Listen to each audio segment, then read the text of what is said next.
des antichrists. Ils vivaient dans un monde où il y avait des gens qui s'opposaient, qui étaient contre la foi chrétienne ou qui justement voulaient prendre la place de la foi chrétienne. Ils étaient aussi dans un monde où la philosophie était omniprésente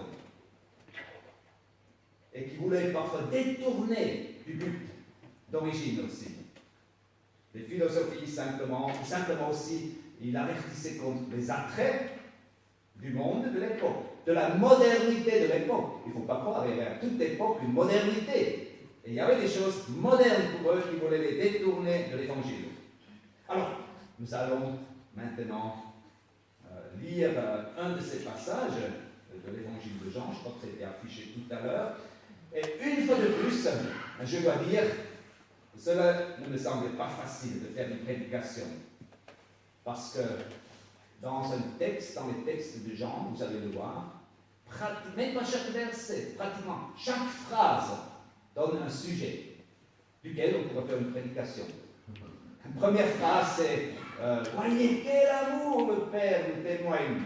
Il nous appelle enfants de Dieu et nous sommes enfants de Dieu. On pourrait largement faire une prédication de ce sujet. Notre identité en Christ. Qui sommes-nous? L'amour du Père. Et un peu plus loin, il dit Jésus a détruit les œuvres du diable. Oh, c'est quand même quelque part un autre sujet. Et ainsi de suite. Donc, pour nous, esprits occidentaux, le style de l'apôtre Jean n'est pas tout à fait facile. Parce qu'il est resté complètement dans ce style sémitique, oriental, où il aligne différents thèmes, l'un après l'autre, et parfois il revient à un thème qu'il avait mentionné un peu plus tôt. Donc, ce n'est pas tout à fait dans notre logique. C'est pour cela que je ne trouvais pas facile d'en faire une prédication de ce texte, et je n'ai pas fait le choix, donc, d'essayer d'expliquer chaque verset de ce passage. Mais je vais essayer simplement de donner une image globale de ce que notre cher vieux Jean veut dire à ses enfants bien-aimés. Et voilà, je vous invite à lire ce texte, 1 Jean 3, 1 à 9.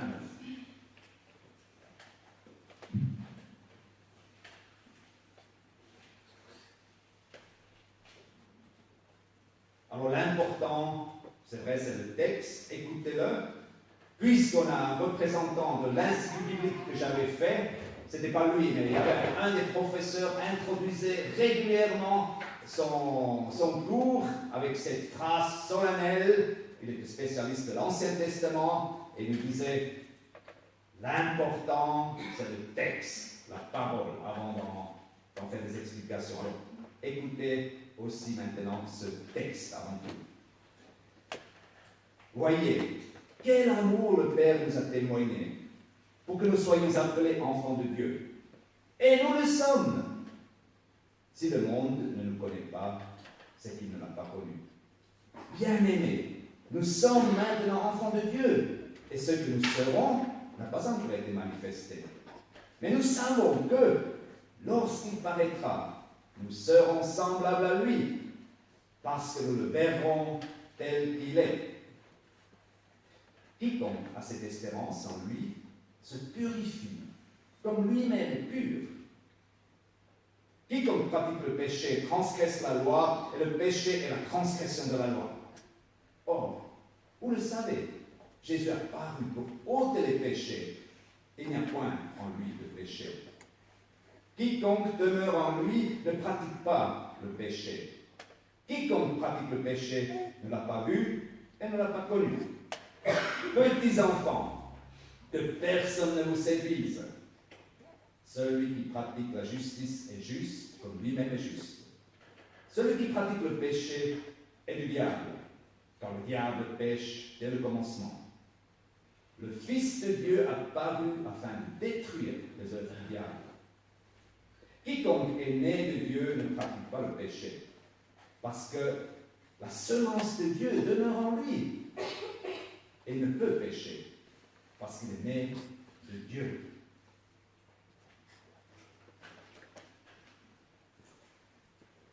Alors je disais une image un peu globale de ce texte. Tout d'abord, dans le premier verset, Jean nous dit ce que nous avons en Christ. Tout à fait à l'opposé du relativisme ambiant. Là, je parle de notre époque. Relativisme veut dire qu'il n'y a pas de référence absolue, rien n'est tout à fait sûr. Je l'avais écrit là-bas, on ne sait pas exactement. Il y a maintenant, parallèlement au relativisme, il y a, je dirais, presque une nouvelle religion qui est très à la mode en Occident et aussi dans notre pays, c'est l'agnosticisme. Ce qui veut dire on ne peut pas savoir. On ne peut pas savoir s'il y a un Dieu. Je pense à un penseur pour qui j'avais beaucoup de respect, Jean d'Ormesson, qui a écrit à la fin de sa vie un livre. Un jour, je m'en lirai sans avoir tout dit, et à la fin, il fait une prière. Alors, il s'est désigné comme agnostique catholique. Et il fait une prière à la fin de ce livre, et il dit « Oh Dieu, si tu existes ». Et il fait une très belle prière, mais il fallait cette phrase « si, il ne sait pas ». On ne sait pas, on ne peut pas savoir. Comme c'est très à la mode, et quelque part, on sait que c'est aussi un peu arrangeant. Si on ne peut pas savoir, chacun peut faire ce qu'il veut.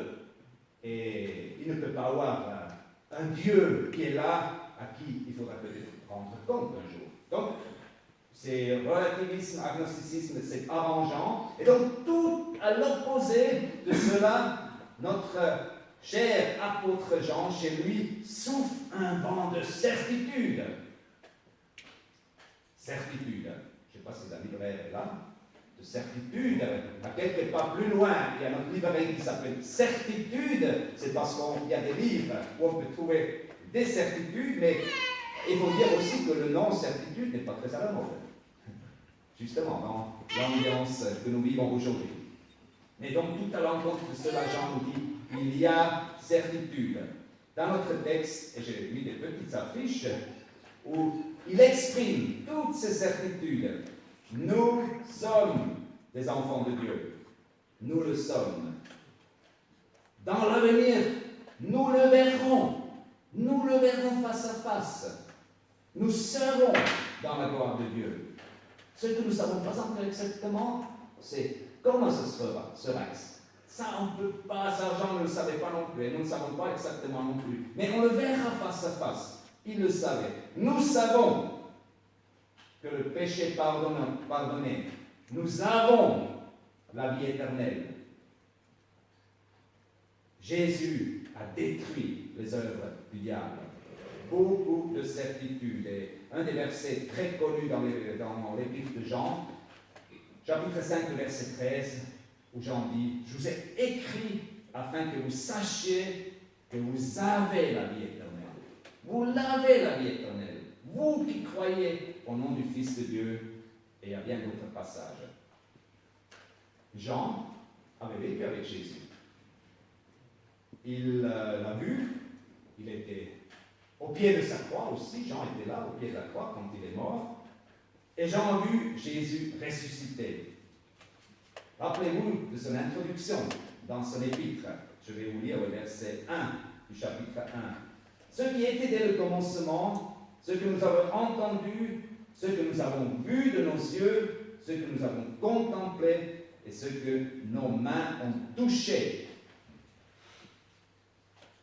J'ai Jean, il n'y a aucune ombre de doute. Jésus est vivant, il était là, il est mort, il est ressuscité, il reviendra, il est notre Seigneur, il est notre Sauveur.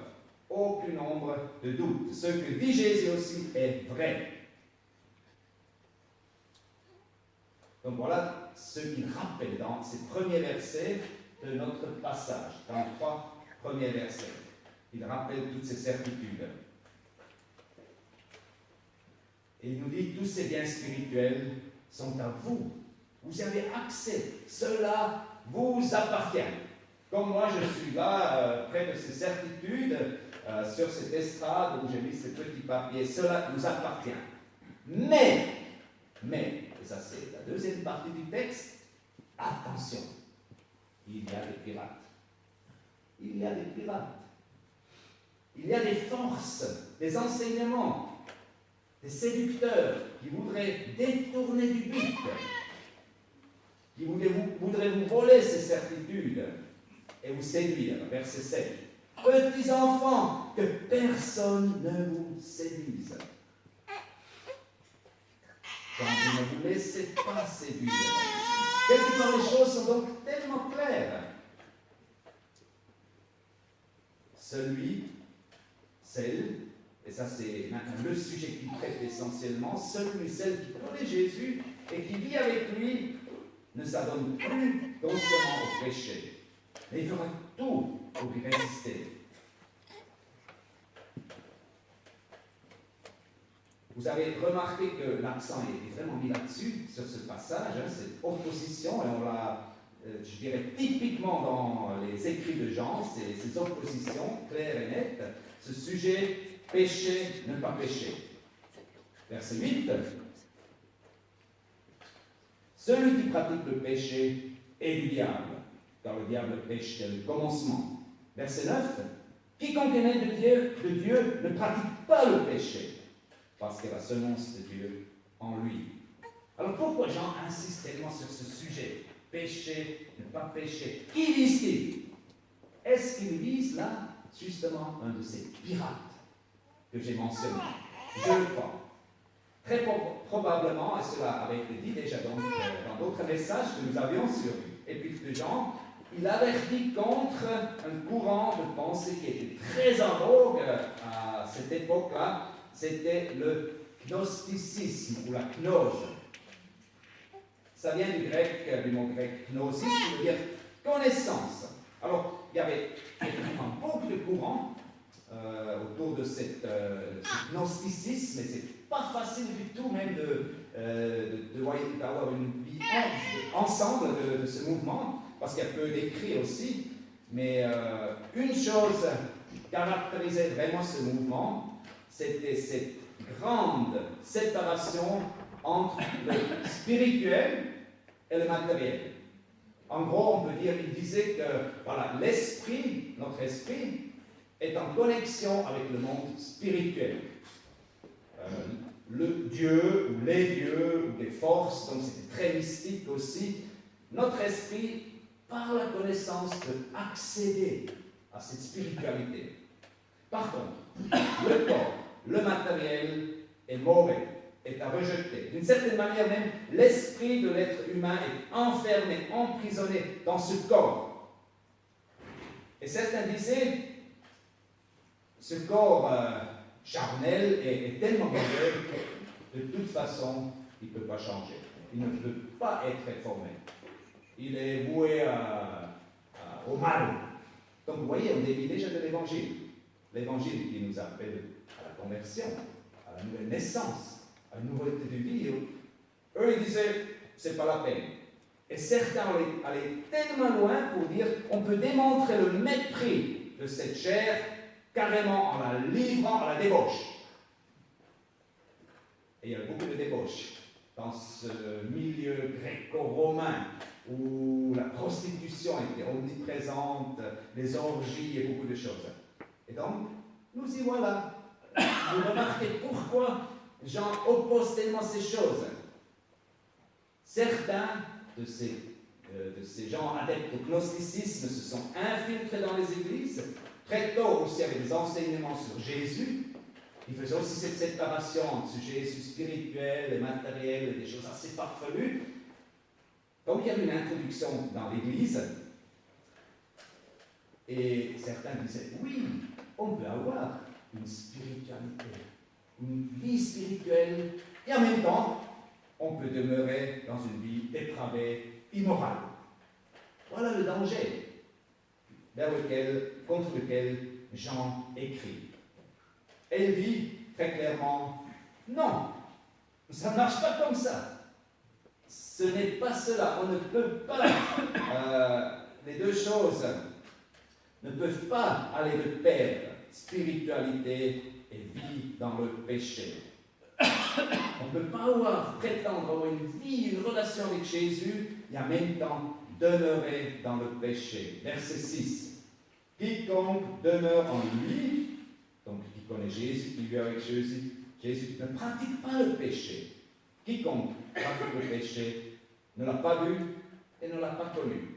Donc, Jean est très clair, il dit ceux qui enseignent cela, ou qui vivent cela, cette séparation, spiritualité en même temps, une vie dans la débauche, il dit ce ne sont pas des enfants de Dieu.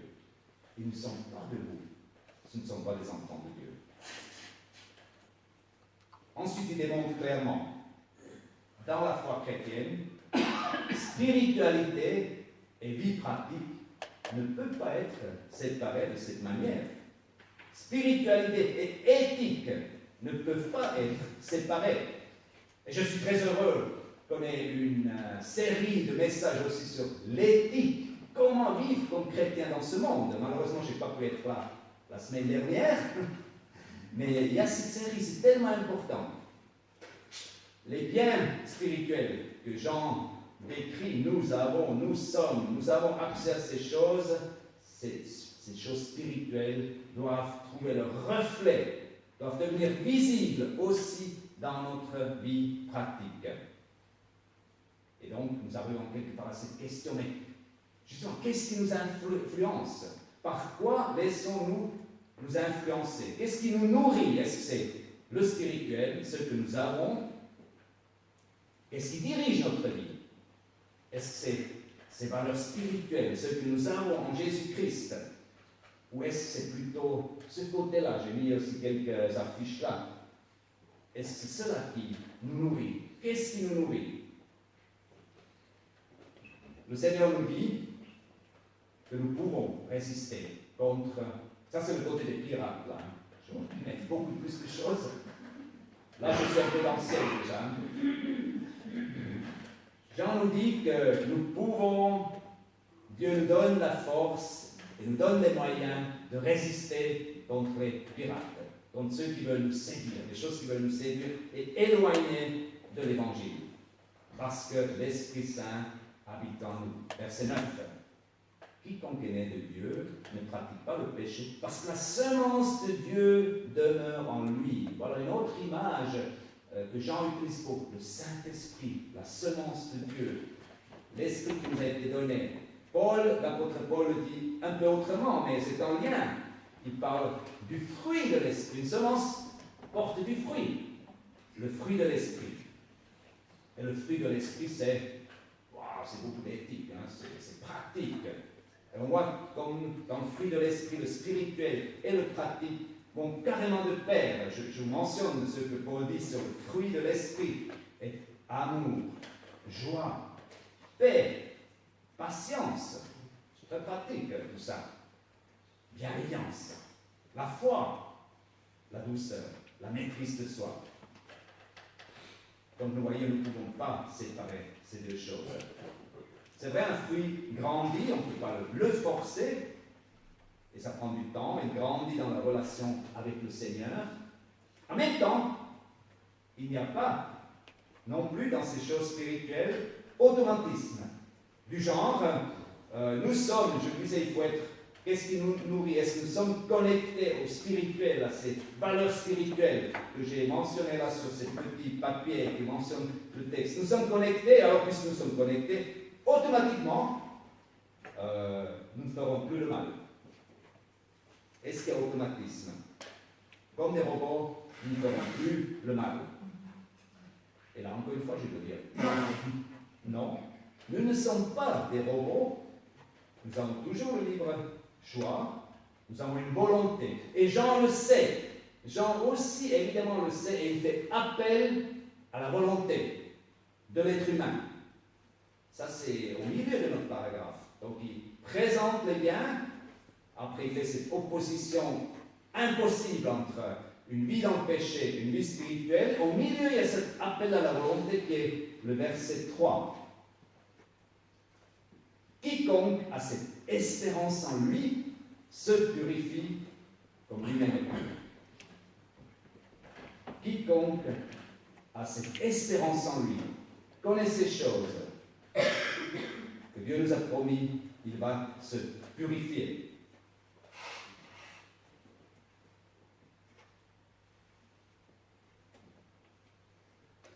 Voilà la question est donc, je parle de l'automatisme, mais nous voyons dans ce texte, il y a un appel là à la volonté.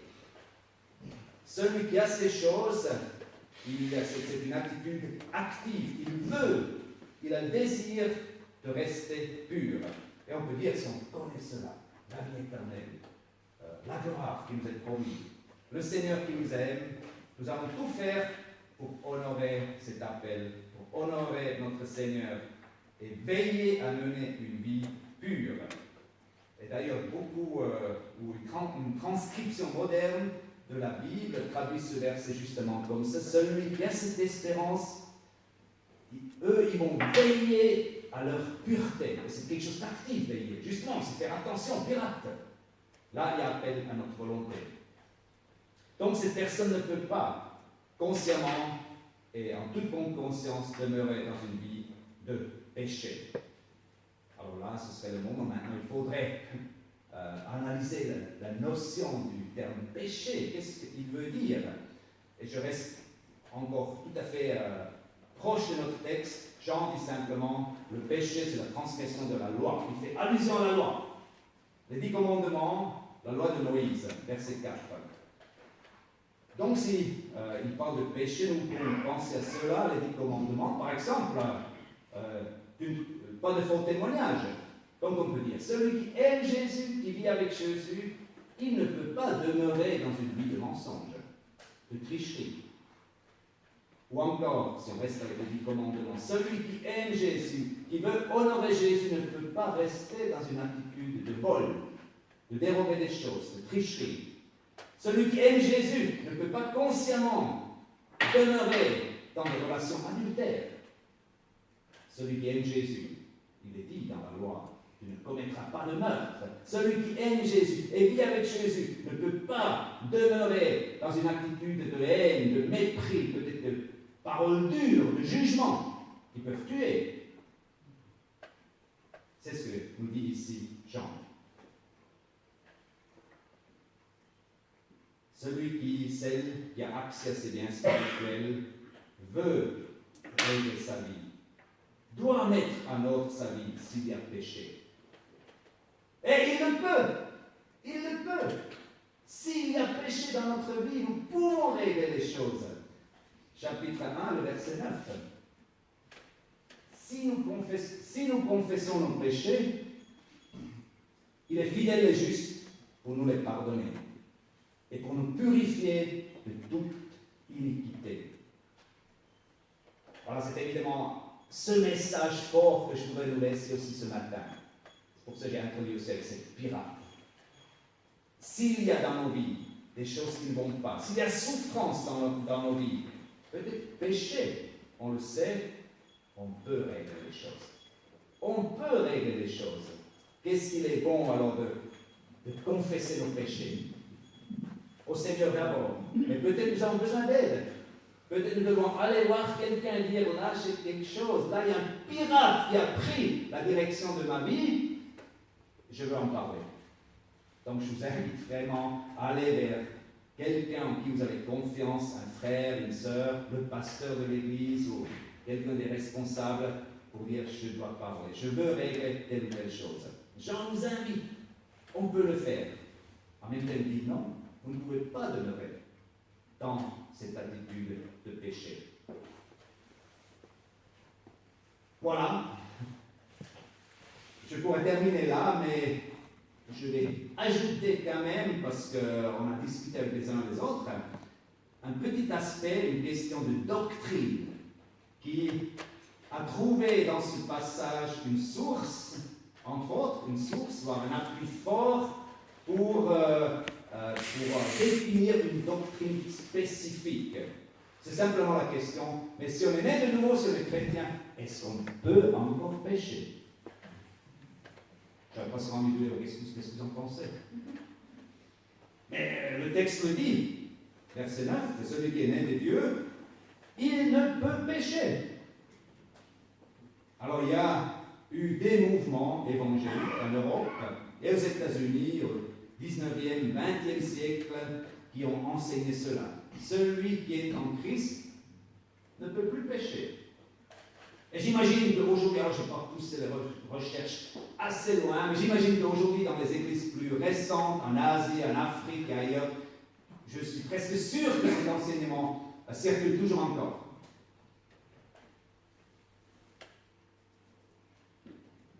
Donc cet enseignement dit que celui qui est né de nouveau ne peut plus pécher. Vous pouvez aussi trouver des articles, si vous-même vous voulez pousser la recherche, si vous aimez les questions théologiques parfois difficiles, vous pouvez trouver beaucoup d'articles sur le terme perfectionnisme dans le monde évangélique aussi.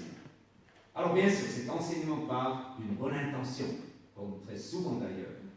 C'est cette intention de vouloir honorer Dieu par une vie pure, par une vie de profonde piété, par une vie de consécration. Et je peux en témoigner. Moi, je viens d'une région de la Suisse où ce mouvement avait une assez grande place, surtout dans les montagnes.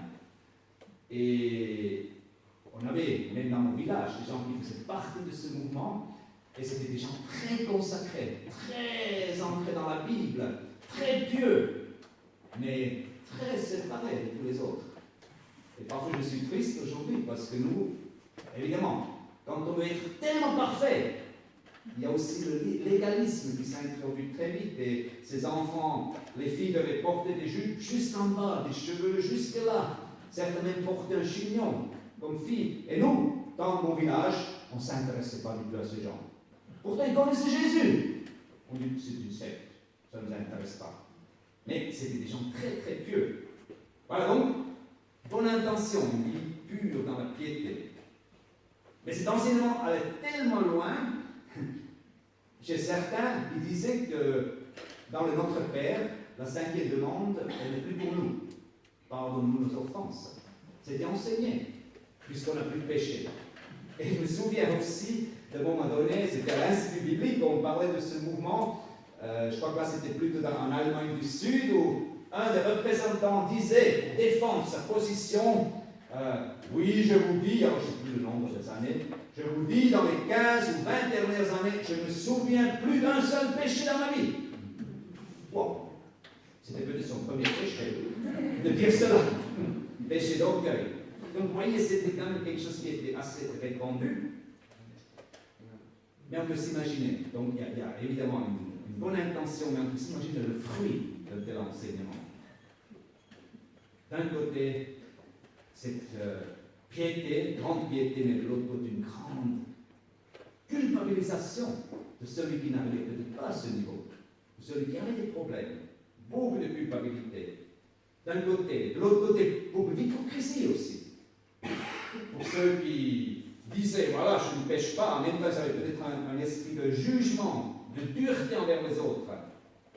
Donc, certainement là, il y a des grands risques et ça me semble clairement pas équilibré, on le sent. Il y a là, on a poussé trop loin et ce n'est plus équilibré. Mais que répondre à cette question puisqu'on a ce verset et on a ce passage? On ne peut plus pécher, ou il ne pêche plus. Alors, je vais être très simple et je vais appliquer un principe très simple de l'interprétation de la Bible. La Bible interprète la Bible. Et ici, dans notre cas, on peut même dire la lettre de Jean interprète la lettre de Jean. Il faut toujours lire l'ensemble. Et quand nous lisons dans la lettre de Jean, au début, je l'avais déjà lu tout à l'heure, si nous disons que nous n'avons pas de péché, nous nous séduisons nous-mêmes et la vérité n'est point en nous. Hein? Si on dit qu'on est en péché, on est un menteur. Donc déjà là, ça va pas bien ensemble avec cette doctrine. Si nous confessons nos péchés, il est fidèle et juste pour nous les pardonner et nous purifier de toute iniquité. Si nous disons que nous n'avons pas péché, nous le faisons menteur et sa parole n'est point en nous. Wow. Si on dit qu'on n'a pas péché, on fait le Seigneur menteur. Alors on pourrait encore dire, mais ça c'était avant la conversion. Mais si on lit un verset plus loin, chapitre 2, le verset 1, ça devient encore plus clair. Mes petits enfants, je vous écris ces choses afin que vous ne péchiez point. Et si quelqu'un a péché, nous avons un avocat auprès du Père, Jésus-Christ le juste. Donc Jean lui-même, pour lui c'est clair, il s'adresse aux petits enfants, aux gens de l'Église, aux convertis. et les incite encore à ne pas pécher. Mais si vous avez péché, il y a un avocat, il y a une solution. Oui, il nous arrive aussi comme enfants de Dieu de pécher, c'est-à-dire rater le but. Souvent inconsciemment. Qui ne l'aurait pas vécu qu'après un certain moment dans la relation, dans la famille, dans l'église, dans le couple, on doit se dire « Waouh, là j'étais vraiment égoïste. » Ou « Là j'ai blessé. Là j'ai vraiment blessé. Ce n'était pas juste mon attitude. » Donc, inconsciemment, nous faisons clairement des fautes. Et combien de fois on se fait avoir par des pirates? Ils sont là, les pirates. Ils essayent de nous séduire et nous sommes faibles. Nous tombons quelquefois dans le panneau. Et encore une fois, alors il est tellement bon, car nous avons fait une faute, il est tellement bon de pouvoir confesser nos péchés au Seigneur, peut-être à un frère ou une sœur, et recevoir le pardon des péchés. Et donc, conclusion, et j'ai été rassuré, c'était ma compréhension quand même de ces textes, et j'étais rassuré que, en tout cas c'est comme ça que je ressens les choses, et j'étais rassuré que la plupart des interprètes et des traductions plus modernes sont d'accord que Jean, dans le verset 9, ici voulait affirmer la chose suivante. Celui qui est né de Dieu ne peut s'adonner consciemment au péché et demeurer dans le péché. Vous voyez la nuance, hein? On peut tomber dans le péché, on peut faire une faute, mais la différence c'est est-ce qu'on le fait volontairement, consciemment, et là j'en dis non. Toujours en réponse aussi à ceux qui étaient représentants du gnosticisme, qui disaient oui on peut, spirituel et péché. Et j'en dis non, on ne peut pas. Je vais conclure. J'avais quelque part envie d'illustrer encore une fois ce que j'avais dit, et je ne savais pas comment le faire. Alors je vais le faire très simplement. Alors Jean nous dit que si nous étions dans ce monde où irrésistiblement, quelque part, on était voué au péché, on devait pécher, donc là vous êtes dans le monde, là. Désolé. Il nous dit, la parole de Dieu nous dit, évidemment, Jésus est mort pour nos fautes, et nous pouvons être arrachés de ces forces, de ce monde de perdition.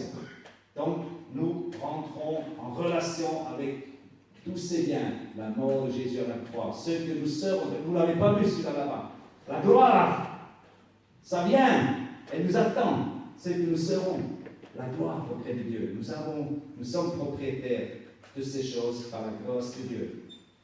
Mais nous n'y sommes pas encore, nous sommes là. C'est pour ça que nous mettons au milieu et les pirates ne sont pas loin. Nous sommes attaquables dans cette vie ici-bas, dans notre corps. Et souvent, ce combat n'est pas facile. Nous devons l'admettre. Ces attaques ne sont pas faciles, parfois des attaques extérieures, parfois des attaques intérieures, spirituelles, des combats, des pensées qui nous viennent. Ce combat, ici, là, n'est pas facile. Mais le Seigneur nous donne les moyens d'y résister. Il nous donne les moyens d'y résister, seulement il faut le vouloir. Je parle de cette volonté, l'appel de Jean à la volonté, de nous rendre purs. Donc à nous aussi, de décider de combattre les pirates, de ne pas les laisser prendre possession dans notre vie, ou aussi trouver des moyens pour les virer de notre vie, les chasser de notre vie. Alors, je vous laisse avec ces questions. Où en êtes-vous ce matin? Qui dirige votre vie? Est-ce ces choses-là? Est-ce que vous nourrissez de cela? Est-ce que c'est traduit dans votre vie? Ou est-ce qu'il y a une tendance, justement, de faire le pas vers ces choses-là? Rien n'est sûr. Peut-être même le péché. Où en êtes-vous? Quels sont peut-être les pirates qui dirigent votre vie? Faudrait-il en virer quelques-uns? Et je répète la proposition un peu du milieu de nos messages. S'il y a un problème, vraiment, je vous encourage à aller voir quelqu'un. C'est tellement important de pouvoir dire à quelqu'un, là j'ai quelque chose, là je reviens un peu à cette image, j'ai un pirate qui a pris des choses dans ma vie. Adressez-vous à quelqu'un en qui vous avez confiance, priez avec lui, demandez le pardon du Seigneur. Et dans tout cela, soyons confiants. Jésus est plus fort que n'importe quel pirate. Amen.